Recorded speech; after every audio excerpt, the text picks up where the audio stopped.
डर, वो भावना जो हमें पीछे खींचती है, जो हमारे सपनों के रास्ते में सबसे बड़ी बाधा बन जाती है। हम सभी को कभी ना कभी डर का सामना करना पड़ता है, चाहे वो फेल होने का हो, दूसरों की आलोचना का हो, या फिर कुछ नया करने का। लेकिन सच्चाई ये है कि जो लोग सफल होते हैं वो डर से भागते नहीं, उसे हराते हैं। रतन टाटा ने एक बार कहा था, मैंने अपने जीवन में कई बार असफलता देखी है, लेकिन मैंने उससे कभी डर को अपने ऊपर हावी नहीं होने दिया। जब उन्होंने अपनी कंपनी को नई ऊंचाइयों पर ले जाने का फैसला किया तो बहुत से लोग उनसे सहमत नहीं थे।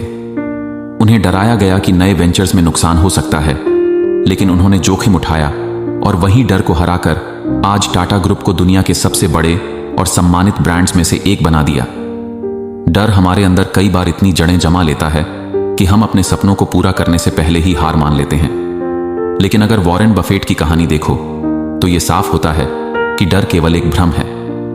जब उन्होंने अपने करियर की शुरुआत की थी, उन्हें भी बाजार की अस्थिरता और निवेश के नुकसान का डर था, लेकिन उन्होंने अपने डर से पार पाते हुए दुनिया को दिखा दिया कि धैर्य और आत्मविश्वास से कैसे सफलता प्राप्त की जा सकती है। बफेट कहते हैं, डर को स्वीकार करना सीखो, लेकिन उससे कभी भी अपने फैसलों को प्रभावित मत होने दो। डर के पीछे भागने से बेहतर है उसे गले लगाना और उससे सीखना। हम जितना ज्यादा डर से भागेंगे वो उतना ही बड़ा होता जाएगा। तुम सोचो, अगर थॉमस एडिसन ने 1000 से ज्यादा बार असफल होने के बाद डर से हार मान ली होती तो क्या आज हम लाइट बल्ब का आविष्कार देख पाते?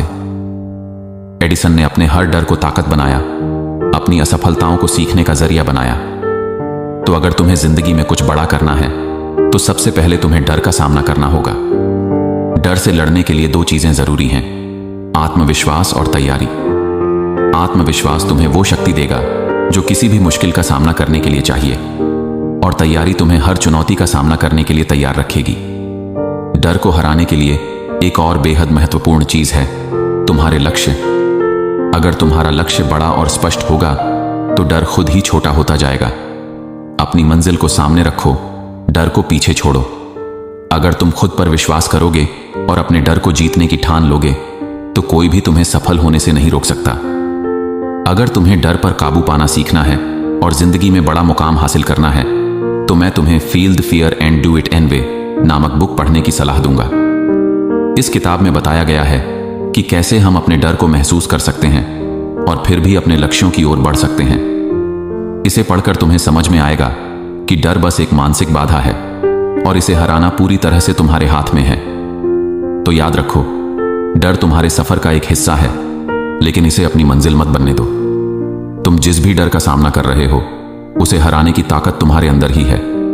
डर से मत भागो, उसे हराओ।